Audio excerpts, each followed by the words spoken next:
समर्थ. नमस्ते. ज्योतिष kitchen and recipe मध्ये आपले सगळ्यांचे मी अगदी खूप खूप मनापासून स्वागत करते. आज केळ्यांपासून मी पिकलेल्या केळ्यांपासून रेसिपी बनवणार आहे. अशी जास्त केळी पिकली ती की मुलांनाही आवडत नाही आणि मोठ्यांनाही खायला आवडत नाही, तर ती आपण वेस्ट न करता त्यापासून रेसिपी बनवूया. मी इथे एक भांडं घेतलंय, त्यामध्ये मैदा घालून घेते, चाळून घेतलाय आणि त्याच वाटीने मी हे गव्हाचं पीठ घेतलंय. तुम्ही मैदा किंवा गव्हाचं पीठ घेतलं तरीही चालेल किंवा दोन्ही मिळून घेतलं तरी चालेल. थोडंसं मीठ घालून घ्यायचंय. हळद घालते पाव चमचा एवढी. मिक्स करून घ्यायचंय. इथे हळद आणि मीठ घातलं, मिक्स करून घेतलंय. थोडं थोडं पाणी घालायचंय आणि पीठ मळून घ्यायचंय. इथे आता मी थोडं थोडं पाणी घातलं आणि पीठ मळून घेतलंय. हे झाकून मी आता ठेवून देते. मी इथे गॅसवर कढई ठेवली आहे, त्यामध्ये 1 चमचाभर तूप घालून घेते. इथे मी तूप घातलं आणि तूप आता वितळलं गेलंय.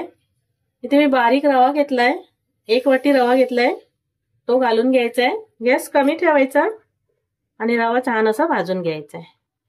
इथे आता रवा मी भाजून घेतलाय, तोपर्यंत मी केळी कापून घेते. बारीक बारीक कापून घेते. जर तुम्हाला मिक्सरला वाटून घ्यायची आणि वाटून घेतला तरीही चालेल, पण मी आता इथे कापूनच घेते. आपण जी केळी कापून घेतली ती रव्यामध्ये घालून घ्यायची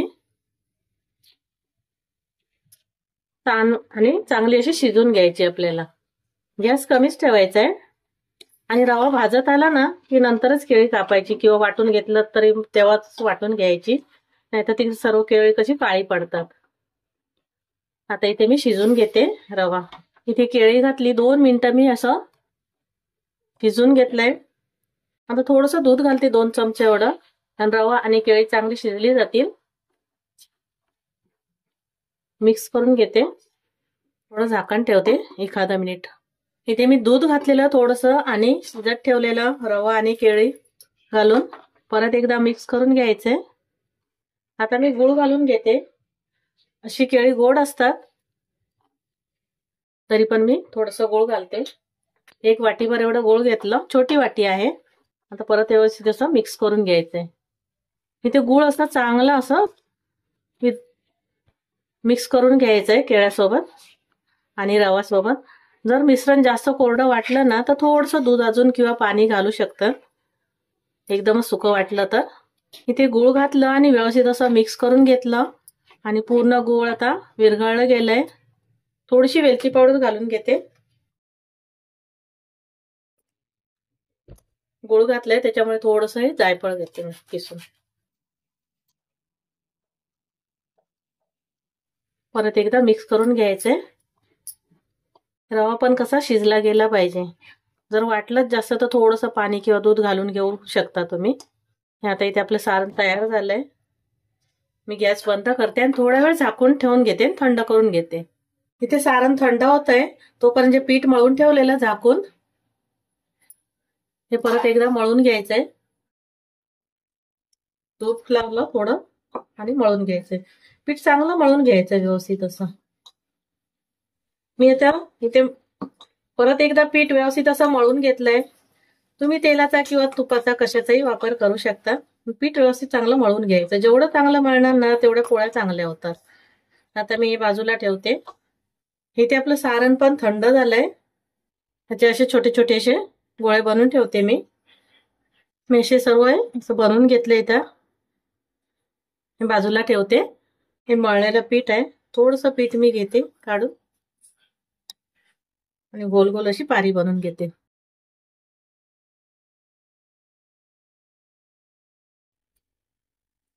आणि हे जे आपण बनवून ठेवलेलं सारण ते भरून घ्यायचंय.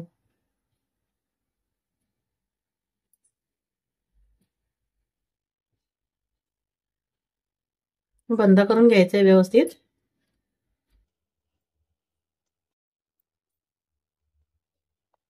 सुकं पीठ लावून घेते मी. असं वरून दाबून घ्यायचं थोडं, त्यामुळे कसं सगळीकडे मिश्रण असं पसरलं जाईल ते, आणि लाटून घ्यायचे.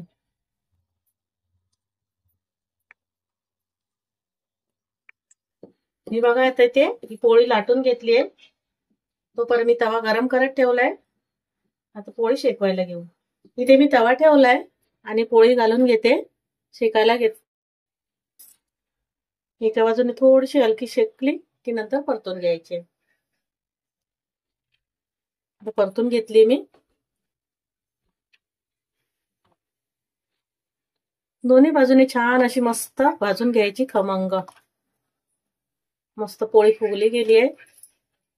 वरून तूप लावून घ्यायचे.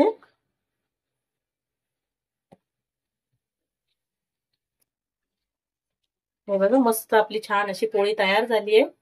अशाच मी आता बाकी सर्व पोळ्या बनवून घेते. ते बघा मस्त अशी पिकलेल्या केळ्यापासून रेसिपी तयार झाली आहे. खायला म्हणाल तर अति सुंदर, एकदम चविष्ट अशी आणि करायलाही सोपी आहे. आणि आपली केळी पण वेस्ट जात नाही. एकदम मऊ लुसलुशीत अशी पोळी तयार होते. खूप सुंदर अशी बघा. तेव्हा तुम्ही रेसिपी करून बघा. माझी रेसिपी तुम्हाला आवडली असेल तर लाईक करा, शेअर करा, सबस्क्राईब करा. पुन्हा भेटू आपण अशाच एका नवीन व्हिडिओ सोबत. थँक्यू.